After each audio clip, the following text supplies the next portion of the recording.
In this bonus section, we'll be talking about marketplace liquidity. Over the last 2 decades, marketplaces have emerged as the category leaders in many different verticals. We see them everywhere, from eBay and commerce to Uber and transportation to Thumbtack and service. But we hear less about all the marketplaces that failed to take off. Products like Exec, Sidecar, Prim, Cherry. And the number of failed marketplaces shouldn't be surprising. Building a marketplace is hard work. For a marketplace to be successful, it has to build supply, build demand, and match supply and demand to create value.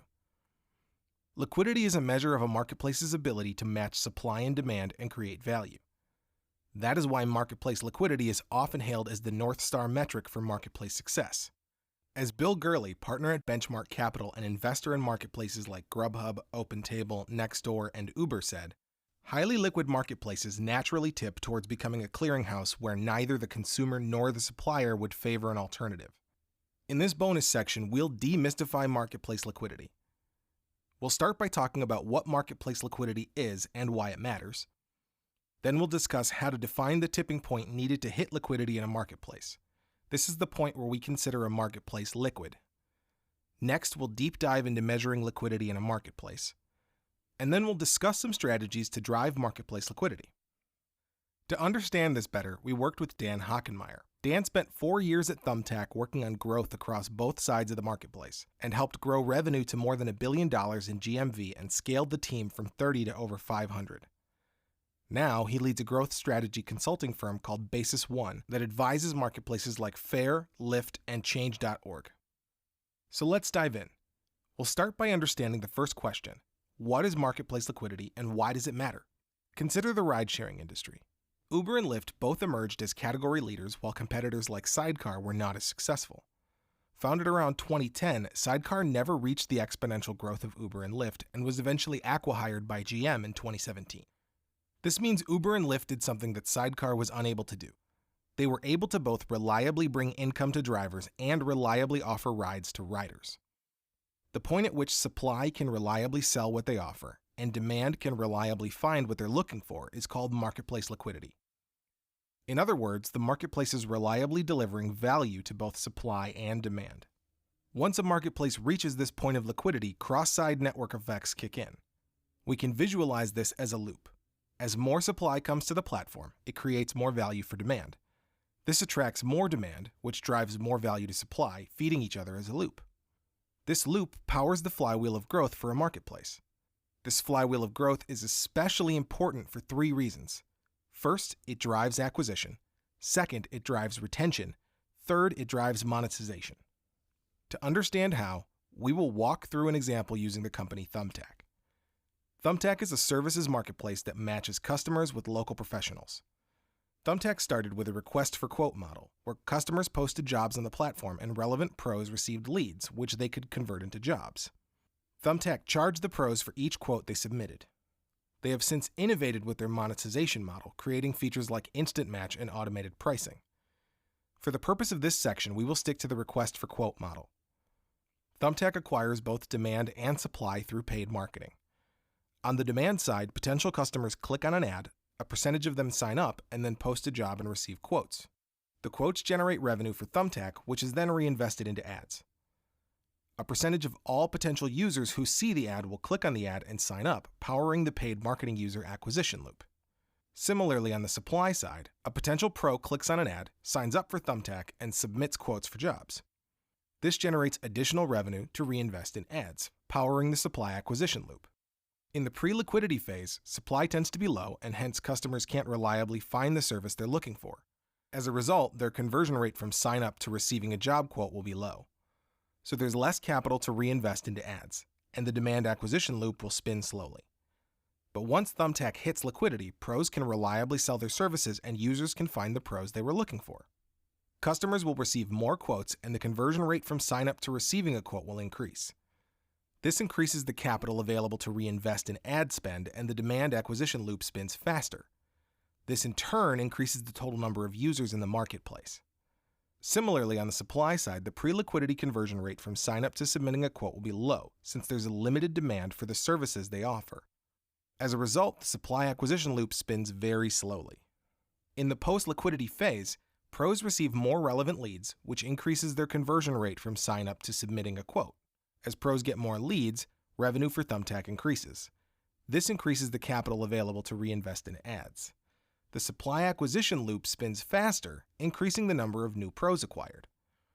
As more pros enter the marketplace, value to users increases, which increases their conversion rate from sign-up to receiving a quote, driving the demand acquisition loop. As more users sign up for Thumbtack, value to pros increases, which increases their conversion rate from sign-up to submitting a quote, driving the supply acquisition loop. In this way, when a marketplace hits liquidity, cross-site network effects power acquisition, which drives the marketplace to exponential growth. Once a marketplace hits liquidity, the flywheel also drives the move from paid to organic acquisition channels. In Thumbtack's case, when a geographic area hit liquidity, pros could reliably find work on Thumbtack. These pros shared this information with their friends and other professionals, powering a viral acquisition loop. Today, most of Thumbtack's pro acquisition is through organic channels. Liquidity drives retention through a similar mechanism, which we call the organic habit loop. Here, an organic trigger for the user drives an action that results in a reward, which drives the steps of the organic habit loop. Let's look at Thumbtack's habit loops. For demand, the trigger is, I need a home professional. The action is to list a job and book a pro on Thumbtack. The reward might be efficient service at the right price. In the pre-liquidity phase, a customer might be looking for a plumber. They list a job on Thumbtack. They receive quotes, book the plumber, and are rewarded with efficient and quick service. The next time, the customer is looking for a lawn service professional. They come back and post a job.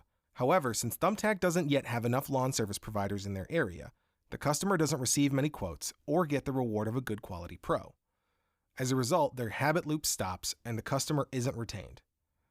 In the post-liquidity scenario, when the customer posts a job for lawn service professional, they receive several quotes, book a job, and are rewarded with efficient and speedy service. Their habit loop is reinforced, and the next time they experience this trigger, they will come back to Thumbtack. In this way, demand-side retention grows and total demand for the service increases. On the supply side, a pro's organic trigger might be, I need more customers for my business. Their action would be to log into Thumbtack and submit quotes for jobs that are listed. Their reward is income from a job booked through Thumbtack. Pre-liquidity, demand for any given service is low, so a pro might find 1 or 2 jobs to submit a quote for, which may or may not convert into customers for their business. For the next few months, they may not find any relevant jobs. So their habit loop breaks, they churn out of the platform, and total supply in the platform declines. Post-liquidity, on the other hand, the pro will find enough jobs to submit quotes for, book jobs more frequently, and get more customers. As they get more jobs through Thumbtack, they will continue to use the platform, submitting quotes and booking jobs. This increases supply-side retention and total supply of the platform. Liquidity enhances the organic habit loop by reinforcing the reward the individual gets in response to taking an action. So the next time the trigger occurs, they are more likely to take the action, further reinforcing the habit loop. This increases retention of both demand and supply in the marketplace, which in turn further reinforces cross-site network effects and the flywheel of marketplace growth. The third benefit of liquidity and cross-site network effects is that it drives monetization. Thumbtack's monetization model is centered around pros. A pro pays for each lead they contact. Then, the more leads that convert to jobs, the greater a pro is willing to pay for the lead. Pre-liquidity, a pro is contacting a few leads, so the pro's willingness to pay for a lead is slow. Post-liquidity, on the other hand, since pros are able to find enough leads and convert them into jobs, their willingness to pay is higher, and as a result, their LTV goes up, driving monetization. All in all, once a marketplace hits liquidity, both supply and demand receive more value, which increases their willingness to pay and drives up LTV of both pros and customers. The stark contrast between growth in a pre-liquidity and post-liquidity marketplace ends up making most marketplaces a winner-take-all or winner-take-most business in their category. When one marketplace in a category has hit liquidity and cross-site network effects come into play, other marketplaces have to work much harder to attract supply and demand and attain liquidity. We've seen this play out in the category of ride-sharing. Uber and Lyft have been competing in U.S. markets since 2012. With Uber leading in market share, Lyft has had to make significant investments to differentiate themselves in an attempt to hit liquidity. For instance, Lyft has focused on positioning themselves as more driver-friendly than Uber. They have lower commissions and introduced an in-app tipping system and paid wait time before Uber did. In its branding, Lyft has tried to distinguish itself as a more approachable alternative to Uber. Lyft's 2016 campaign, Ride on the Bright Side, was a targeted effort at differentiating from Uber and emphasizing their people-first commitment. Now, given that marketplace liquidity is so important, why doesn't every marketplace do whatever it takes to get there? Well, getting to marketplace liquidity is hard work, and often requires teams to make counterintuitive decisions to match supply and demand all at once. For instance, whenever Uber entered a new market, they acquired drivers by paying them an hourly wage to stay available.